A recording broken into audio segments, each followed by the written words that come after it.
to Cookie MP Channel, komunitas kajian ilmu manajemen pendidikan. Sebelumnya perkenalkan, nama saya Indra Puja Lestari. Saya dari Manajemen Pendidikan 2019A Universitas Negeri Jakarta. Video ini dibuat dalam rangka memenuhi pengayaan literasi pendidikan kewirausahaan yang diampu oleh Bapak Amril Muhammad. Nah, di sini saya akan menjelaskan mengenai teori atribusi, motivasi intrinsik, dan motivasi ekstrinsik dalam motivasi berprestasi. Nah, untuk mengetahui keseluruhan materinya, simak terus video saya ya.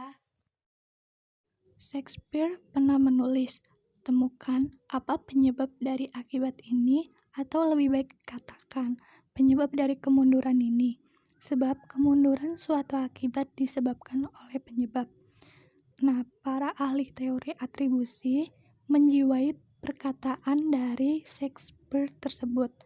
Mereka memperdebatkan bahwa individu ingin mengetahui penyebab yang mendasari perilaku karena pengetahuan tersebut memberikan masukan untuk menghadapi berbagai masalah kehidupan dengan efektif. Nah, masuk ke dalam teori atribusi. Teori atribusi atau attribution theory menyatakan bahwa individu termotivasi untuk menemukan apa yang menjadi penyebab tingkah laku sebagai bagian dari upayanya untuk memahami tingkah laku tersebut.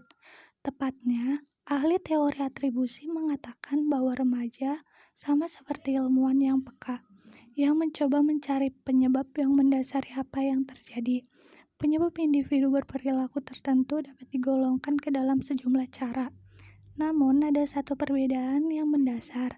Perbedaan antara penyebab internal seperti karakteristik kepribadian atau motif dari perilaku tersebut dan penyebab eksternal, yaitu faktor situasional atau faktor lingkungan seperti hadiah atau tingkat kesulitan tugas.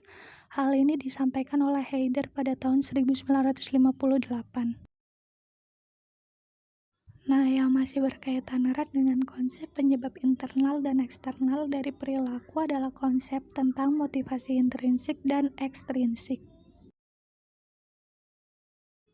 Motivasi berprestasi remaja baik di sekolah, dunia kerja, atau dalam olahraga dapat dibagi menjadi dua jenis utama, yaitu motivasi intrinsik dan motivasi ekstrinsik. Motivasi intrinsik atau intrinsic motivation, keinginan dari dalam diri untuk menjadi kompeten dan melakukan sesuatu demi usaha itu sendiri.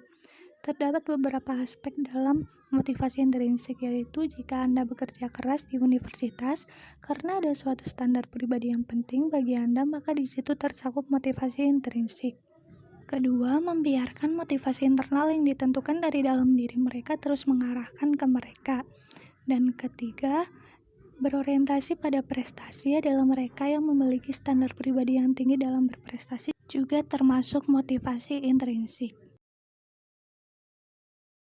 Nah, yang kedua adalah motivasi ekstrinsik atau extrinsic motivation.